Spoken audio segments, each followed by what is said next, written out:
আসসালামু আলাইকুম রহমতুল্লাহ বরকাত। কেমন আছেন সবাই? আশা করছি ভালো আছেন, সুস্থ আছেন। এটা হচ্ছে ফ্রেশ এয়ারের একটা ইউনিট। তো এটা অনেক দিন যাবৎ চলছে না। এই ইউনিটটা আগে চলছে বাট মাঝখানে বন্ধ ছিল। তো ইউনিটটা যখন আমরা খুলি, এটা চেক করলাম, ইউনিটের ভিতরে আসলে অনেক নোংরা, পরিস্থিতিটা ভালো না। বিশেষ করে ফ্রেশ এয়ারের ইউনিটগুলা, আর আপনি ফিল্টার দেখতে পাচ্ছেন যে এটা ভিতরে ফিল্টার, এই ফিল্টারগুলো নষ্ট হয়ে গেছে।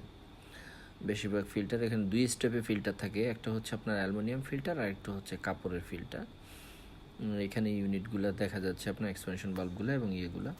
তো এটা বেল্টও খারাপ আছে। তো যাই হোক, এটা পরবর্তীতে আমরা বেল্ট লাগাই দিব এবং বেল্ট লাগানোর পরে ইউনিটটাকে চালু করতে হবে। হচ্ছে ফ্রেশ এয়ার ফিল্টারগুলো, এটা ভিতরে দেখতে পাচ্ছেন ফ্রেশ এয়ারের ফিল্টারগুলো আসলে নষ্ট হয়ে গেছে। আপনি দেখতে পাবেন আর কী পরিমাণ। প্রথম ফিল্টারটা আমাদের, এটা দুই স্টেপের ফিল্টার থাকে এখানে।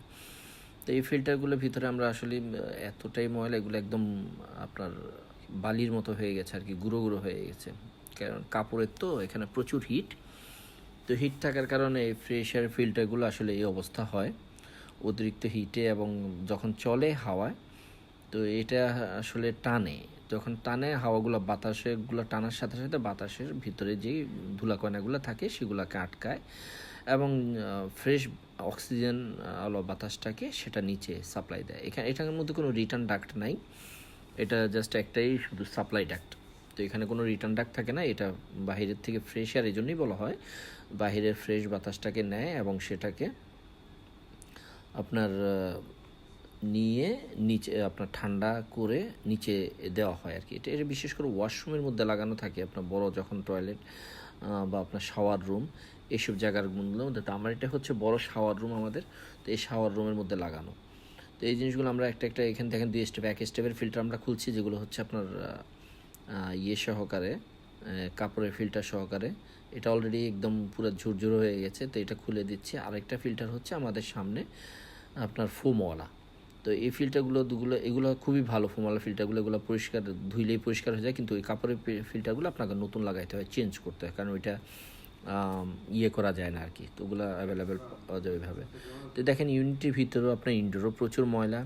তা আমরা এটাকে আসলে ক্লিন করব। এবং এই ইউনিটটা আরেকটা প্রবলেম হচ্ছে আমাদের, যখনই আমরা চালাই পিএলসি থেকে আমাদের সিগন্যাল দেয় হলো আপনার এয়ার ফ্লো জন্য, এটা ইউনিটটাকে বন্ধ করে দেয় আর কি। এয়ার ফ্লো সিগন্যাল আছে, এয়ার ফ্লো অ্যালার্ম।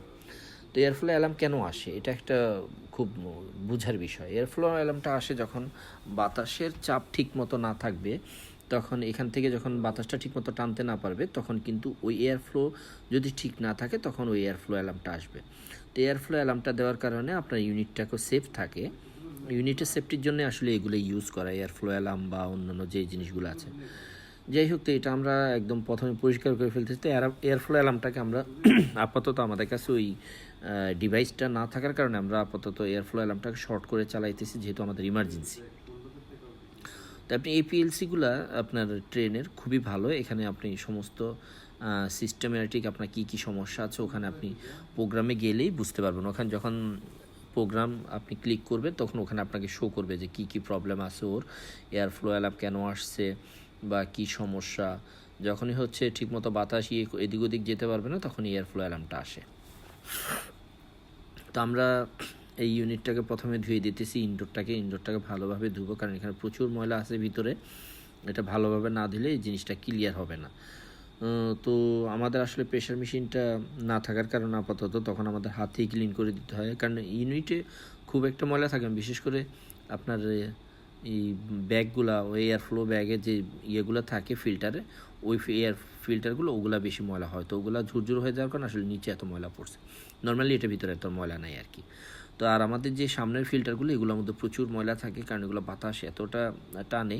তো বাতাসটা প্রথম অবস্থায় এটার মধ্যে পাস হয়ে তারপরে গিয়ে ওই ব্যাগটা, এয়ার ব্যাগের ভিতর দিয়ে তারপরে হচ্ছে আপনার ইউনিটে গিয়ে পৌঁছায়। তো আমাদের এয়ার ব্যাগগুলো আসলে নতুন লাগাইতে হবে। এয়ার ব্যাগটা আপাতত আমাদের কাছে নাই। তো এখন প্রাথমিক অবস্থা চালু করার জন্য নর্মালি আমরা এগুলোকে ক্লিন করে তারপরে চালাই দিব। দেখতে পাচ্ছেন যে কেমনটা নোংরা এবং কালো ময়লা, অর্থাৎ এটা ধুলোর স্তরটা এতটাই বেশি, অনেক। তো ধুলার স্তর অতিরিক্ত হওয়ার কারণেই কিন্তু আমাদের এই প্রবলেমগুলো হচ্ছে, যে আমাদের বাতাসটাও টানতে পারছে না। তো বাতাস ঠিকমতো টানতে না পারলে এয়ার ফ্লো অ্যালার্ম আসবে। এটা হচ্ছে আপনাদের প্রথম শিখার বিষয়। দ্বিতীয় হচ্ছে এটার মধ্যে অ্যাম্পস কত নেয়, এবং এটা গ্যাসেরও একটি সমস্যা আছে। আমরা দেখছি আপনার এলপি ট্রিপ আমাদের সিস্টেমে দেখাচ্ছে, এলপি ট্রিপ এবং কম্প্রেসারও ট্রিপ ছিল। তো আমরা ধোয়ার পরে দেখেন এতটা পরিষ্কার হয়ে গেছে, কতটা সুন্দর দেখতে এখন, একদম নেট অ্যান্ড ক্লিন হয়ে গেছে। এটা আমি কাভার লাগাই দিছি। এবং আমাদের গ্যাস চার্জ যেহেতু এলপি ছিল, তো যখন ইউনিট না চলা অবস্থাতেই আমি গ্যাসটা দিচ্ছি, কারণ আমাদের হচ্ছে চার্জিং ভালভে লিক ছিল, সেটা আমরা খুঁজে পাইছি। তো আমরা গ্যাস দিব প্রথমে, ওটা মোটামুটি 1.5-2 সিলিন্ডারের মতো নেয়। তো আমাদের গ্যাস কিছুটা আছে 50 PSI এর মতো। তো আমরা 1 সিলিন্ডার গ্যাস দিয়ে দিব এখানে। মাঝখানে যেহেতু গ্যাস চার্জের জন্য আমরা যেটা ইউজ করতেছি, আমার এখানে এই সমস্যা ছিল। এবং গ্যাস চার্জ আমরা করছি 70 to 80 PSI। এবং আমাদের অ্যাম্পস দেখতে পাচ্ছেন আপনারা, আমরা চেষ্টা করি প্রত্যেকটা ইউনিটে অ্যাম্পস চেক করার জন্য, ঠিক আছে? তো অ্যাম্পসটা চেক করলে হয় কি, আমি বুঝতে পারি যে আমার কম্প্রেসার কোয়ালিটিটা কেমন, গ্যাস প্রেশার ঠিক আছে কি না। অ্যাম্পসের উপরে ডিপেন্ড করে অনেক কিছু। তো আপনি যখনই গ্যাস চার্জ করবেন অবশ্যই অ্যাম্পস দেখবেন। তো এইভাবে আজকে প্রতিদিনই কোনো না কোনো কাজ নিয়ে আমি থাকি। তো আপনাদের জন্য নতুন আরেকটা কাজ এখন এই যে দেখতে পাচ্ছেন আপনারা। তো নেক্সট টাইম দেখা হবে আবার নতুন কোনো কাজ নিয়ে। তো সে পর্যন্ত আপনারা ভালো থাকবেন, সবাই সুস্থ থাকবেন, আমাদের জন্য দোয়া করবেন, চেষ্টা করবেন লাইক ফ্লো করার জন্য। ধন্যবাদ সবাইকে।